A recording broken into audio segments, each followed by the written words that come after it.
4 free Minecraft capes, a free Minecraft account, and a new Minecraft update with several changes. Hello there, Ray here, and we just got a brand new update for Minecraft, and that is 1.21.2 pre-release 1. This means we are going to see the full release of 1.21.2 coming up very soon. I would say it's going to come out before Halloween, because the way it works is they're going to put out a few different pre-releases, and these are going to focus on just fixing bugs that came up ever since they added in these most recent changes. And then after they feel like they fixed all the major problems, they're going to come out with release candidates. And release candidates are considered versions that shouldn't have any major problems. And then once they actually confirm that there's no major problems, they'll come out with the full release of 1.21.2. But what's actually going to be in this new full release? Well, this one is the Bundles of Bravery drop, which is going to actually include the bundles into the main game after all of these years, which also includes the chunk loading, which can be done with ender pearls, and it made some cool devices to go along with it, like this wireless teleporting machine that can teleport you any amount of distance, including my new flying chunk loading machines, which can be added in with the TNT dupers to create infinite destruction. You can find both those videos down below.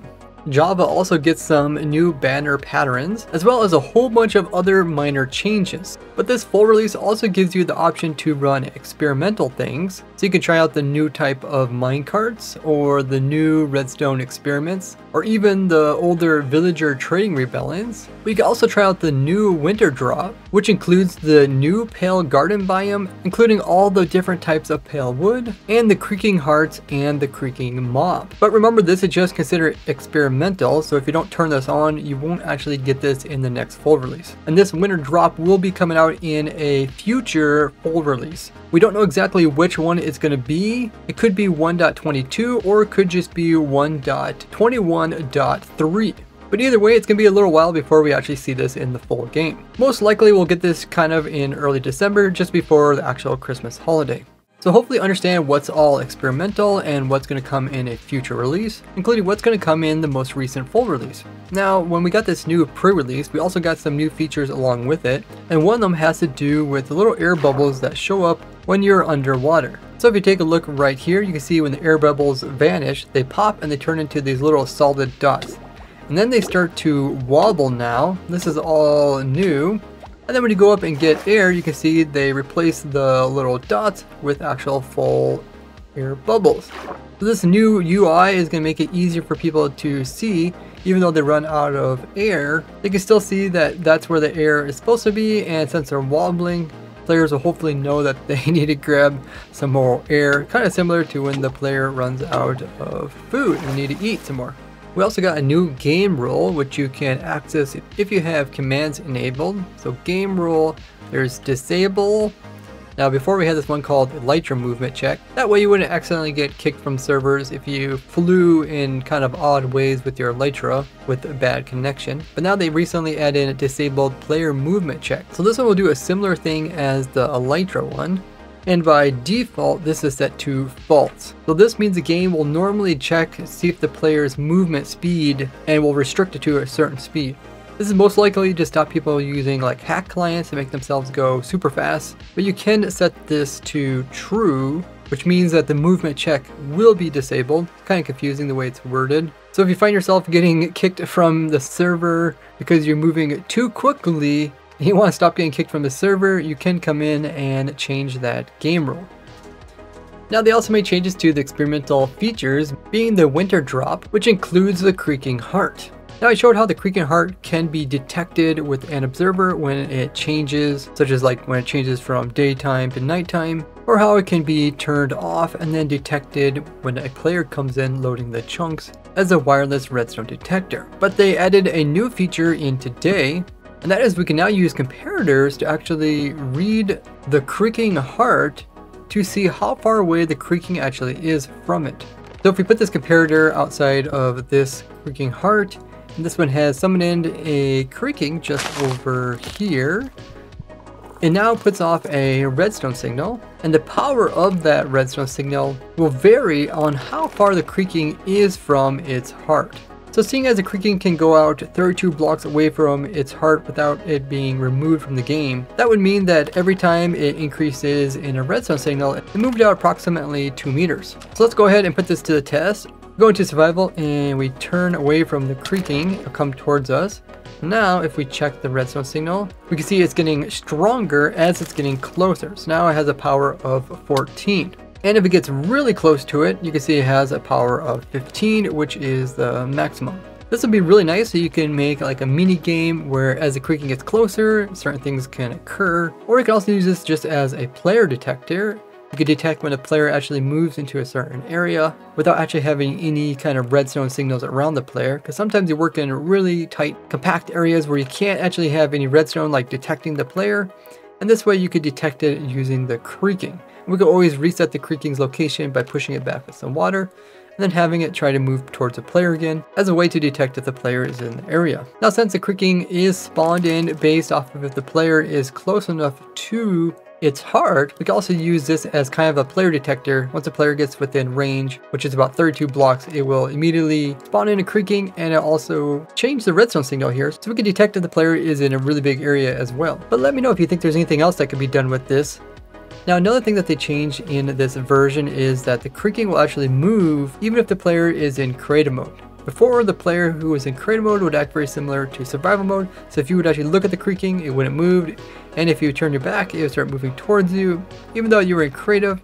But now that they changed this, it should be a little bit easier to play around and test these guys, as we can actually watch them do their kind of normal walking around, and we can even watch them chase after other players without interfering with them.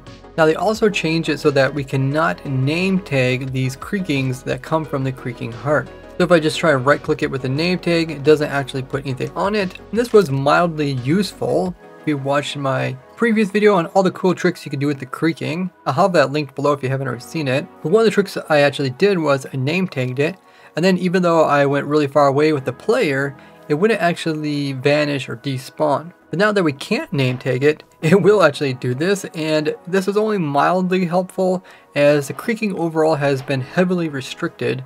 So there's not too much you can do with it. You can't apply it into a machine or farm very easily just because it will immediately despawn during daytime or if the chunks are unloaded. This pre-release also gives the ability for players to add their own little overlays for things that people equipped onto them. So you can do something similar like this pumpkin here, but apply it to any type of armor that the player wears. They also made sure if you don't have these experimental snapshots turned on, you will no longer get the new pale oak sapling from trading wandering traders, as these guys can sell every type of tree sapling. This included the new tree, which you can actually get without actually having access to this experimental feature. And they made it so that these saplings, when looked at with a map, will show the correct color. They also made it so when items are thrown out of the bundle, they will throw out more smoothly rather than lag every once in a while. They also fixed a problem where furnaces were actually deleting stuff inside them when they were reloaded. Command blocks that you would have in your inventory would sometimes lose all their information, and execute commands were not working properly when teleporting players across different dimensions. But it seems like that fix has actually broken command blocks, so now some command blocks don't even work in this snapshot.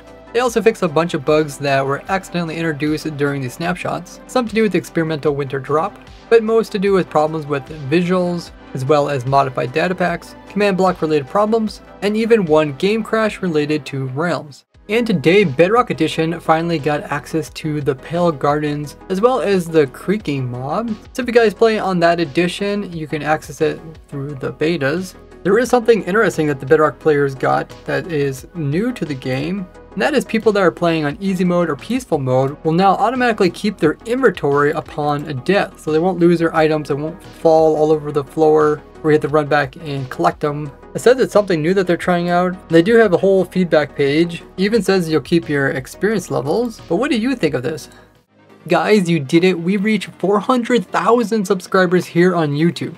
Thanks every one of you who just took that time to hit that subscribe button. And as my way to say thank you to you guys, we got 2 giveaways going on. You can win a family pack of 4 for the new Minecraft Experience in Real Life event. To be eligible for that one, you just need to head over to my Twitter or X and follow what it says there, which means you can get 4 of the upcoming new Minecraft capes, but you do have to be able to attend it in Texas, United States. So check that out after this video, and thanks for Minecraft Experience for these tickets. The second giveaway is a Minecraft account code. Thanks to Marpy for donating this. To be eligible for the second giveaway, the Minecraft account, all you have to do is be subscribed to me here on YouTube. Make sure you have those that you're subscribed to visible. That way I can confirm that you're actually subscribed to me. And leave a comment saying you want the account and why you want the account. And I'll choose one at the end of the month, and I'll reply to you with this YouTube account, so don't fall for any scams. If you haven't subscribed, this is a great opportunity. Plus, it'll also help us get close to 500,000 subs. Not only did we reach 400,000 subscribers, we're also well beyond 1,000 videos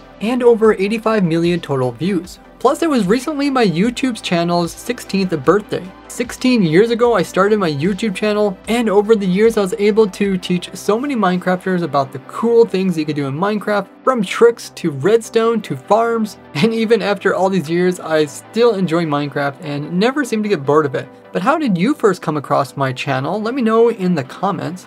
Thank you all for sharing what I do with other Minecrafters, as it really helps me out. I'll put more information about the giveaways in my pinned comment below. Now come chill in my live stream as I design an automatic pale oak tree farm. And by watching my streams on Twitch and TikTok, you can get these new Minecraft masks before they expire. Thanks for all the support, guys, and I'll see you in the next one. Bye bye!